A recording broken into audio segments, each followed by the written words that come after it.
happening? Welcome to the Matt Bernier Show here on DRFTV, live.drf.com, livestream.com, the Daily Racing Forms Twitter handle, which would be at DRF Inside Post, as well as the Daily Racing Forms Facebook page. My name is Matt Bernier. You can follow me, as it says at the bottom of the screen, at Bernier_Matt on Twitter. If you listen to this thing in the podcast version, which most of you do, YouTube, SoundCloud, iTunes, video.drf.com, plenty of ways for you to find this show. This is the recap edition of the Matt Bernier Show. Looking back at the weekend of December the 16th, we'll go over 5 graded stakes races from Gulfstream Park. We'll also include the Springboard Mile from Remington Park that was on Sunday evening anyway, if you're on the East Coast. And then we'll also take a quick look at a couple of stakes races from down at Tampa Bay Downs on Saturday afternoon. We'll get you up to speed with the best performances of the weekend. Doesn't matter the age, doesn't matter the surface or the distance. We'll throw out all the best buyer speed figures, give you a little bit of a heads up of what's on tap for this coming week on DRFTV. And that'll be it. We'll button this thing up and we'll chat again on Friday leading into opening week anyway, out at the Great Race Place at Santa Anita. But first things first, let's take a look back at Gulfstream Park and see how things went this past weekend. One of the main events of the 5 stakes races, 5 gradeds anyway, on the Gulfstream card was the Harlan's Holiday. This is the field. It was an interesting field going into it. You had a relatively heavy favorite in Destin for Todd Pletcher and John Velasquez, connections that have been red hot thus far at the Gulfstream Park meeting, bet down to 7-5, but you had a couple other ways that you wanted to go, and there's one horse in particular that does his best running at Gulfstream Park, and that is Fear the Cowboy. Pete Aiello with the call of the Harlan's Holiday. Destin tries to run with them, and they're at the top of the stretch. Destin trying to muscle between horses. Fear the Cowboy on the stand side. Meanwhile, Mr. Jordan is pleading for the wire, but here's Fear the Cowboy charging hard for Javier Castellano, and he takes the lead. The 2017 Harlan's Holiday to Fear the Cowboy. You won it by 2. Fear the Cowboy wins the Harlan's Holiday at Gulfstream Park, pays $9 to win. Mr. Jordan, a gutsy effort to run second, pays $6 to place. Richard the Great, third. The number 1 pays $6 to show, $2 exact to $51.60. The $1 trifecta, $144.50. The 10-cent superfecta, 7213, comes in $39.13. Fear the Cowboy is a 5-year-old. He's trained by Efren Loza Jr. This is an interesting horse because he was bred by the University of Kentucky. Go Wildcats. Ridden by Javier Castellano for the first time. You see the owners. And this, you see the pedigree as well. He's over $570,000 in career earnings now. He's 9 of 27 lifetime. This horse absolutely adores Gulfstream Park. And it was interesting, he was cross-entered in a race at the fairgrounds on Saturday afternoon. They chose to run him here in this spot, the Harlan's Holiday. He gets the job done with a 105 buyer speed figure and a 122 Timeform US rating. That to me is the key to this entire situation. From a Timeform US standpoint, if you're interested in the fractionals as far as color coding, if they think it was fast, slow, neutral, they have the interior splits, the half and the 3/4 splits as fast, which would have helped a horse like Fear the Cowboy coming from off the pace, which would have made Mr. Jordan's run that much more impressive because he was essentially right out there pushing the pace throughout and then eventually taking over. The 122 Timeform US rating for Fear the Cowboy was not the fastest in the race. Mr. Jordan actually had the fastest Timeform US rating with a 124. The reason I bring up the buyer speed figures, when you look at this, Fear the Cowboy is usually a nice sort of high 90s horse. He's very rarely ever come close to a 100, let alone a 105. Mr. Jordan has on occasion run a triple-digit buyer, but generally speaking, he fits more in that high 90 range. Destin earned a 99 buyer running 4th. Richard the Great earned a 101. I think these buyers are on the inflated side, and the big case for me is Fermento, the 5th place finisher. He earned a 95 buyer speed figure. That's one of the fastest races, if not the fastest race of his career. You're telling me that he ran the best race of his career and he's beaten by over almost 6 lengths?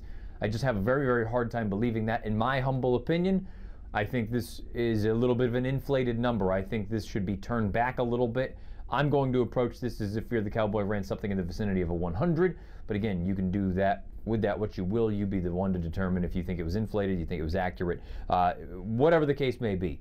The trainer, Efren Loza, brought up the idea that the Pegasus, it's a tough race, but they are open to taking a chance if someone comes along and comes calling, because they would need a stakeholder to come in and lease the horse out and come to some sort of an agreement. And the main reason is because he absolutely loves this racetrack. If you watch the entire replay, I think Destin I don't want to hold this race entirely against him for a couple of reasons. Gulfstream, I don't think it's a track that's conducive to his running style. You saw he was being pushed along by Johnny Velasquez. He was in a little bit tight turning for home too, and it kind of killed his momentum, and he wasn't totally outrun at the end. He also wants more distance. I think he's a mile and a quarter, mile and a half kind of horse. So give him the benefit of the doubt there. And Mr. Jordan, he ran, this is probably the best race Mr. Jordan's ever run in his career. I do wonder though, you know, mile and 16th, maybe this is what he wants to do. I still personally, I would turn him back to a one-turn mile, try to use that speed to your advantage, and no, particularly at Gulfstream, speed holds very well in a one-turn mile. Maybe that's what Mr. Jordan's bread and butter is. Fear the Cowboy, I think the connections, if they can find someone that wants to go to the Pegasus with him, I think that's a phenomenal idea. Take him back, make one run. You're probably not good enough to beat Gunrunner. You're probably not good enough to run with the likes of Collected or even West Coast or some of these other runners, but why can't you take back, try to make one run and get a piece of a giant purse? I think he hasn't done anything wrong. He's a nice horse. He shows up and runs his race more often than not. Fear the Cowboy, the winner of the Harlan's Holiday with a giant 105 Beyer speed figure. One of the graded stakes that happened to be run on the turf Saturday was the Tropical Turf for the boys. Let's take a look at that field. You had one scratch in here. LeCan ultimately did not go, but that left you still a pretty competitive field where ultimately your post-time favorite was just a shade under 5-2.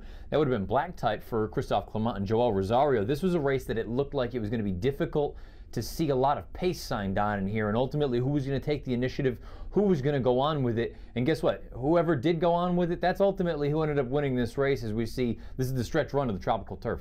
Second and third on the outside, all included. Far outside, Camelot Kitten as they come for the final furlong and a half. With the lead, it's Shakamat. He's a length on top. Galton rallies toward the inside, down the center, all included. Tower of Texas is next with Western Reserve. Edgar Zayas trying to get 1/16th more from Shakamat, and he's getting it. Shakamat will win it. Galton was second, very close for third. Zayas took the initiative down the backside when Paco Lopez was a little bit more tentative on Western Reserve and allowed him to go. That was the winning move because Shakamat never stopped. He paid $25.40 to win. Galton runs second for Mike Maker, $11.20 to place. Tower of Texas, another Roger Atfield runner, $4.80 to show. The $2 exacta, $233, $1 trifecta, 951, $639.30. The 10-cent superfecta, $266.17. Shakamat, this was a good effort from this 4-year-old for Roger Atfield coming down from Canada. You see he's an Ontario bred, and you see the connections, owner, trainer, ridden by Edgar Zayas. The pedigree, Lon Rowe, out of a Touch Gold mare. He's just under $395,000 in career earnings. He has won 5 of 16 lifetime. The interesting thing about Shakamat, I am not entirely sure what I want to do with him going forward, because this was the instance where he's going to take advantage. He's going to make them pay when there's not a lot of other speed signed on. I'm not entirely sure that he really wants to pass horses. So when a horse like Western Reserve, who actually has the lead, going very slow, ultimately takes back and lets Shakamat just go, I'm not saying that he passed anyone. It's almost like it was handed over to him and he went on with it. I'm not going to begrudge the horse for winning, but the idea is I don't know going forward if I'm in love with a horse like this who had everything work out beautifully for him from a handicapping standpoint. You look at the Timeform US color codings, every fraction was color-coded blue, meaning slow pace. He was out there, and again, it was a heads-up ride from Zayas saying, you know what, if you're going to give it to me, I'm going to take it. He ultimately prevails. 101 Beyer speed figure, 117 Timeform US rating. The Timeform US ratings factor in pace to those in the final numbers. That's why your top 4 finishers all earned 117 ratings, where on the Beyer scale, you have the winner with a 101, Galton with a 99, Tower of Texas with a 99, Black Type with a 98. Timeform US, they all got 117s. The 2 horses, I think that if you're going to take anyone out of this race, the 2 horses, I think, are Tower of Texas and Black Type. Tower of Texas, the other Roger Atfield runner in here. You saw him coming on a little bit at the end in between horses. Maybe he didn't have the cleanest of runs. At the same time, I don't think it cost him anything. Thought he ran just fine in between horses. Give him a little bit more pace, and that's really what's going to make the difference. And then Black Type. Black Type, I understand Christophe Clement, the way that he normally trains his horses and the instructions given to the riders, get some cover, stay in back, finally tip out or find some sort of a seam, and then kick. Save that late burst. That's all well and good.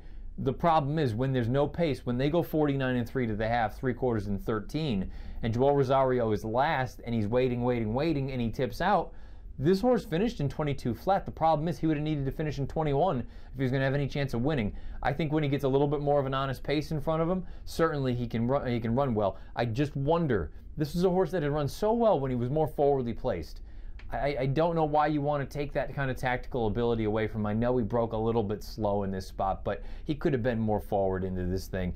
To me, those are the two horses. If you're taking anyone out of this race, because of the slow pace and the slow fractions, I would take Tower of Texas and I would take Black Type going forward. Having said that, hats off to Roger Ratfield and Shakama, and a heads-up ride from Edgar Zayas. They win the Tropical Turf.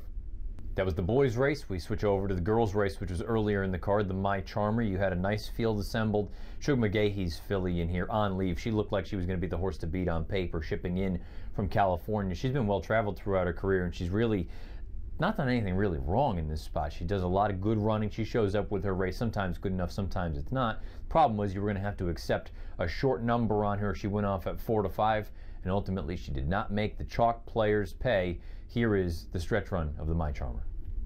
On leave, still traveling very well in hand, now sweeps up the challenge for the lead. Gianna's Dream tries to hold her off in between horses. Defiant Honor boxing on with an eighth of a mile left to go. Gianna's Dream still has the lead. Stormy Victoria's rolling home at the rail with On Leave on the outside. Gianna's Dream still there. On Leave one more time. On Leave measures it to win it. On Leave in front. Maybe made the chalk players sweat a little bit, but didn't make them pay by playing the 4-5 favorite. On Leave wins the My Charmer, pays $3.60 on top.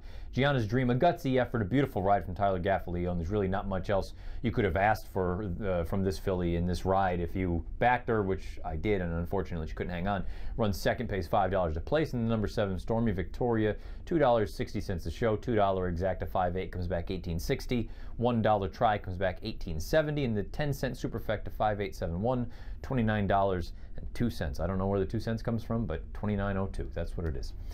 On Leave is a 4-year-old filly that is going to stay in training this year for Sugar McGahee and Stuart S. Janney. You see owned and bred by Stuart Janney. She has won half of her 14 lifetime starts. She's over $801,000 in career earnings. It was a very confident and a good ride from Arad Ortiz Jr., and you see the beautiful pedigree. She is by Warfront out of an AP Indy mare named Megan's Joy. On Leave earns a 98 Beyer speed figure winning this race, a 123 time form US rating. She came home in 23-1.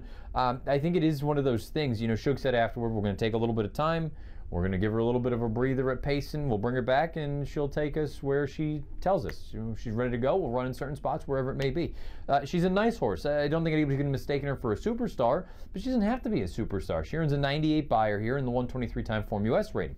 The reason I bring up the figures on two separate occasions, the two races that we've just most recently talked about, this one here, the My Charmer, and the Tropical Turf for the males, they were run about an hour apart. And there was one dirt race in between the two of them. There was no serious difference as far as the weather was concerned. And the reason I'm only bringing this up is because you just kind of have to look at these things. If you know how speed figures are created and what goes into them, the fillies and mares stopped the clock at a mile in 1:35.35. The rail was out at 24 feet. The males stopped the clock at a mile with the rail out at 24 feet in 1:36.03. So that means that the males went roughly 3/5 of a second slower than the females did. The females earned a 98 Beyer speed figure. The males earned a 101 Beyer speed figure for the winning time. From a time form US standpoint, though, however, on the flip side, On Leave earned a 123. Shakama earned a 117. The reason I'm just bringing this up in conversation is simply because I think you always need to take a look at multiple figures. If you marry yourself to just one figure, you could be setting yourself up for a little bit of a failure. You at least want to see and make sure that things mesh and things equal out. I think On Leave ran her race. I think this is what she is, probably a high 90 kind of horse. But my point is I have a hard time accepting, unless that turf course slowed down dramatically, or actually in this case it would have sped up dramatically, I just can't imagine that, no, it would have slowed down. I can't imagine that Shakamat raced that much better, 3 points faster than On Leave did. Now, some people would argue, what is 3 points? That's up to you. My point is, On Leave ran a faster race from the clock standpoint. I know Gulfstream's had their issues with clocking in the past, but to me, it doesn't make a lot of sense unless that racetrack changed significantly over the course of about 55 minutes. At the end of the day, On Leave, she's going to stay in training. She's a nice horse. You know you can ship her. She will bring her race wherever she ends up for Sugar McGahee. It was a good effort, good ride from Arad Ortiz. She earns a 98 Beyer, winning the My Charmer. On the main track earlier in the day, 6 furlongs, you had the fillies and mares go in the Sugar Swirl. Let's take a look at that field where you had Dearest breaking from the inside. She was going to be a heavy favorite. She ultimately went off at odds of 1-2. The concern that I had coming into this race, if you liked Dearest, was, boy, that inside draw with the other speeds drawn to the outside, even if you don't think the other speeds are to the same caliber and the same quality as Dearest, is it going to take its toll, and is it going to set up for someone coming from slightly off the pace? That is, in fact, what happened. Rich Mommy was the one that took advantage. Here's the stretch run of the Sugar Swirl. It's wide as pretty perfection, and they're at the top of the stretch. The whip is out on Dearest. On the outside, here comes Rich Mommy over the top with True Romance and Bodacious Babe. Late run for More Than a Party with less than an eighth of a mile to go. It's the local horse. It's Rich Mommy for Victor Barboza Jr., who strides to a clear lead. And Rich Mommy will win it for Winds of Change Racing and Luis Saez from Bodacious Babe second, More Than a Party third. Rich Mommy's a graded stakes winner now. She wins the Sugar Swirl down at Gulfstream, pays $27.20 on top. Bodacious Babe, $8.60 to place. More Than a Party rounds out your trifecta, pays $14.40 to show. $2 exact comes back $171.20. The $1 try, $14.59.50, and the 10-cent superfecta, $517.68. Rich Mommy was a 3-year-old taking on Elders, and she gets the job done. For Victor Barboza Jr., ridden by Luis Saez, owned by Winds of Change Racing Stable Corporation. She's 5 of 10 lifetime. She's only been off the board in one of those 10 lifetime starts. She's over $162,000 in career earnings, and you see the pedigree. She's by Algorithms out of an Honor and Glory mare. This is a gutsy little filly in here. I like everything about her. I liked her going into this race, not to toot my own horn too much, but the idea was she's going to show up and she's going to run. She's going to try. Whether she's good enough or not, we'll find out. And you know what? It helped that this pace scenario kind of fell into her lap, because although Timeform US doesn't have any sort of color coding with it being a hot pace, you look at the chart overall, which you can take a look at right now, with the exception of Bodacious Babe, and I think she ran a very big race. The rest of the speeds, they felt the effects of that early pace, and you can take a look at it. I mean, they went an opening quarter in 22-2, half mile in 45-2. At face value at Gulfstream, doesn't seem like it's that fast, but I do wonder if it was a little bit faster than it may look on paper, and it took its toll on a horse like Dearest, and it took its toll on a horse like True Romance, and it set things up for a horse like Rich Mommy, who earns an 87 Beyer speed figure and a 109 Timeform US rating. Bodacious Babe, she also earned a 109 Timeform US rating, 83 Beyer. The interesting thing is, to me anyway, Rich Mommy, maybe she still has some scope for improvement. I just question how much improvement there is. And I have no issue with the connection saying she could possibly start on Pegasus World Cup Day when she would run in the 7/8 of a mile race, the Grade 3 Hurricane Birdie. But at the same time, I feel like there's a scenario where maybe you get one of the horses or two of the horses or even three that exit the Rampart, which we'll talk about momentarily. Maybe they turn back to 7/8 of a mile. Now Rich Mommy stretches out to 7/8. I don't think it's going to be a problem for her. I just wonder quality-wise, is she quite as good as some of those other horses? Maybe there's another forward move in her. I love horses that just go out and you know you're going to get an honest effort out of them. Rich Mommy, an easy horse to like, a local horse. She comes home in 12-3, so it was a good effort from her. But again, I feel like she had some things going her way. It was a beautiful ride from Luis Saez, great training job from Victor Barboza, and good on the connections. You have a great stakes winner, Rich Mommy. She wins the Sugar Swirl. Talking about those horses that could possibly run in a race like the Hurricane Birdie on Pegasus World Cup Day. Maybe some of the horses coming out of the Rampart, the one-turn mile that was a Rampart. Maybe they could turn back to 7/8. First things first, let's talk about the Rampart. Here was the field. You had two horses that figured to take the lion's share of the money. The number 1, Curlin's Approval. The number 3, Luis Bay. The question with Luis Bay, she was coming off of a 13-month layoff. Where was she from a fitness standpoint? Would she be ready to go? The question for Curlin's Approval. Has she lost a little bit on the fastball? Don't hold the Breeders' Cup Filly Mare Sprint against her.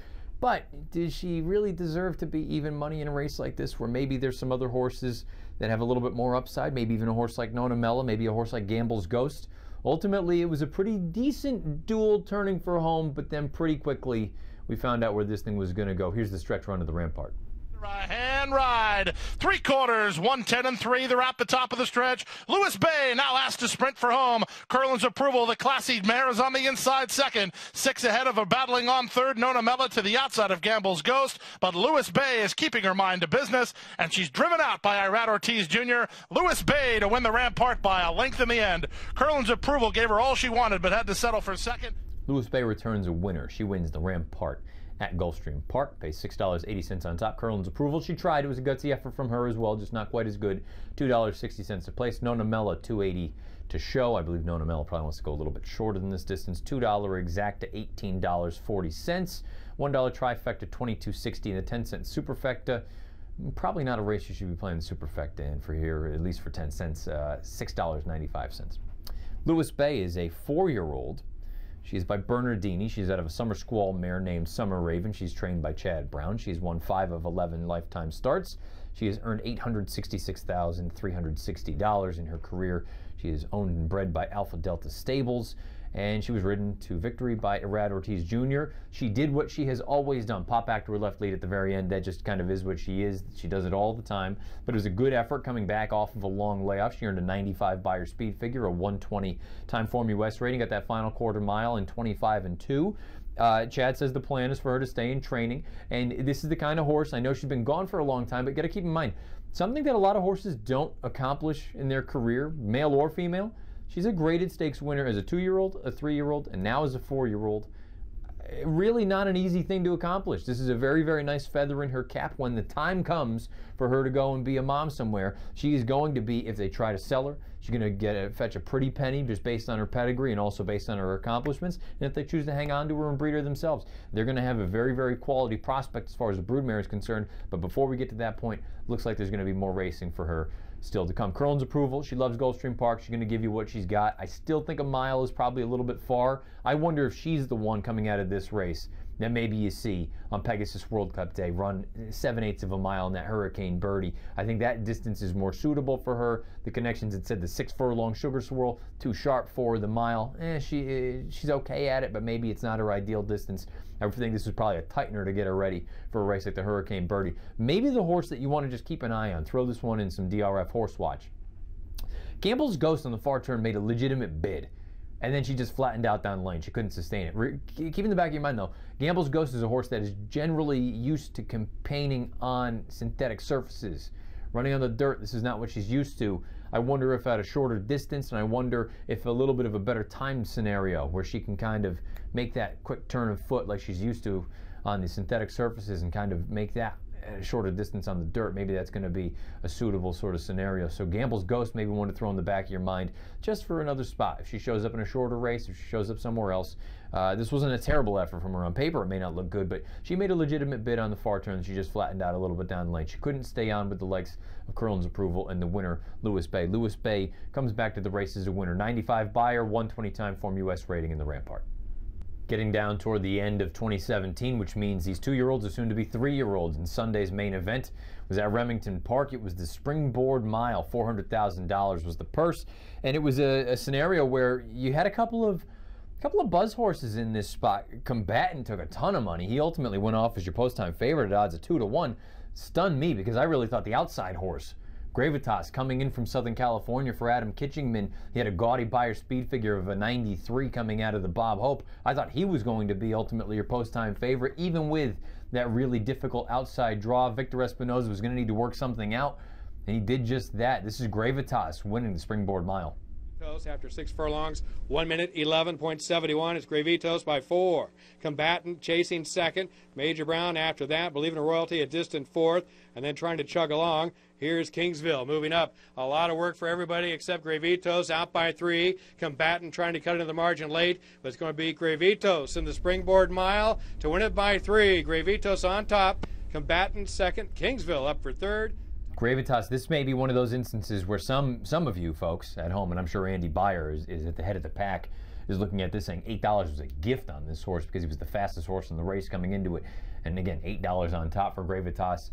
Combatant runs very well, gets $3.40 a place. And how about Kingsville? 86-1, pays $19 to show. The $2 exact to $34, 50-cent try, 151.80, 10-cent superfecta, 307.52. Gravitas is a 2-year-old by Malibu Moon.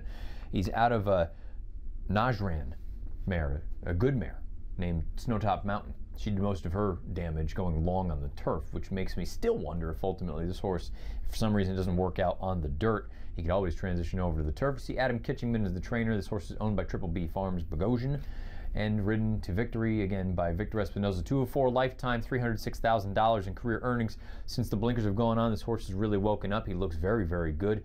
I don't have any knocks against him, really, if we're being honest. Came home, got the final quarter of a mile, 25-2.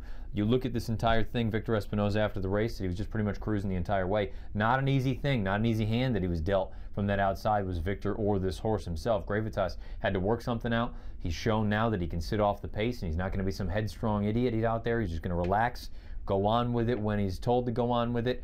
The interesting thing was, and if you can go back and rewind it if you missed it the first time, just shy of the wire, he hops back to his left lead. Now, Victor, after the race, said, you know, this race was running under the lights, and he happened to go up and he saw the lights, and, you know, it happens from time to time.